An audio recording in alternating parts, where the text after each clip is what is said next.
നേത്ര സംരക്ഷണത്തിന് നമ്മുടെ Ahalya. Ahalya foundation eye hospital, കേരളത്തിൽ എല്ലായിടത്തും. സംസ്ഥാനത്തെ ഈ വർഷത്തെ SSLC പരീക്ഷകൾക്ക് തുടക്കമായി.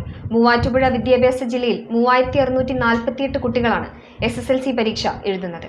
ഏറ്റവും കൂടുതൽ വിദ്യാർത്ഥികൾ പരീക്ഷ എഴുതുന്നത് വീട്ടൂർ എബനേസർ ഹയർ സെക്കൻഡറി സ്കൂളിലാണ്.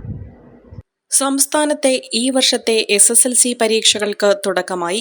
മൂവാറ്റുപുഴ വിദ്യാഭ്യാസ ജില്ലയിൽ 3648 കുട്ടികളാണ് SSLC പരീക്ഷ എഴുതുന്നത്. ടെക്നിക്കൽ സ്കൂളിലെ 34 കുട്ടികൾ ഉൾപ്പെടെയാണ് 3648 വിദ്യാർത്ഥികൾ പരീക്ഷ എഴുതുന്നത്. ആദ്യ പരീക്ഷ വളരെ എളുപ്പമായിരുന്നുവെന്ന് പരീക്ഷയ്ക്ക് ശേഷം വിദ്യാർത്ഥികൾ പറഞ്ഞു. പരീക്ഷ എളുപ്പമായിരുന്നു. മോഡലിനെ വെച്ച് നോക്കുമ്പോൾ അതിലും എളുപ്പമൊക്കെയായിരുന്നു. പിന്നെ essay ക്വസ്റ്റ്യൻസ് എല്ലാം വന്നതിൽ വെച്ച് നോക്കുമ്പോൾ എളുപ്പമായിരുന്നു. നല്ലതായിരുന്നു. പ്രതീക്ഷയിലും ഒരു ആവറേജ് ക്വസ്റ്റ്യൻ പേപ്പർ പോലെ നല്ലതായിരുന്നു, എളുപ്പമായിരുന്നു. ഇന്ന് പരീക്ഷ എളുപ്പമായിരുന്നു, സമയം കിട്ടി. പിന്നെ എല്ലാവർക്കും നല്ല എളുപ്പമായിരുന്നു. കറക്റ്റ് സമയത്തിന് എഴുതി തീരാൻ പറ്റി.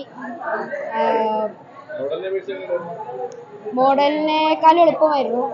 മോഡലിനേക്കാളും നല്ലൊരു എളുപ്പമുള്ള ക്വസ്റ്റ്യൻ പേപ്പറായിരുന്നു കിട്ടിയത്. വായിക്കുമ്പോൾ തന്നെ ഉത്തരങ്ങൾ വരികയും പഠിച്ച കാര്യങ്ങൾ നന്നായിട്ട് ഓർത്ത് നന്നായിട്ട് പ്രസന്റ് ചെയ്യാൻ പറ്റിയ നല്ലൊരു ക്വസ്റ്റ്യൻ പേപ്പറായിരുന്നു. എക്സാം പൊതുവെ എല്ലാവർക്കും എളുപ്പമായിരുന്നു എന്നാണ് ഞാൻ ചോദിച്ചപ്പോൾ മനസ്സിലായത്. എല്ലാവർക്കും നന്നായിട്ട് എഴുതാൻ പറ്റി. 1899 ആൺകുട്ടികളും 1783 പെൺകുട്ടികളുമാണ് മൂവാറ്റുപുഴയിൽ പരീക്ഷ എഴുതുന്നത്. 53 സെന്ററുകളാണ് പരീക്ഷയ്ക്കായി തയ്യാറാക്കിയിരുന്നത്. 397 കുട്ടികൾ പരീക്ഷ എഴുതുന്ന വീട്ടൂർ എബനേസർ ഹയർ സെക്കൻഡറി സ്കൂളാണ് ഏറ്റവും അധികം വിദ്യാർത്ഥികളെ പരീക്ഷയ്ക്കിരുത്തിയത്. 400ഓളം അധ്യാപകരാണ് പരീക്ഷാ ഡ്യൂട്ടിക്കായി ഉള്ളത്. പരീക്ഷാ നിയന്ത്രണത്തിനായി സ്ക്വാഡുകളും രംഗത്തുണ്ട്. മാർച്ച് 25-ാം തീയതി പരീക്ഷകൾ അവസാനിക്കും. മെയ് മാസം 3-ാം തീയതി വാലുവേഷൻ ആരംഭിക്കും. Omania mobiles, AM road, Perumbavoor, PO junction, Muvattupuzha.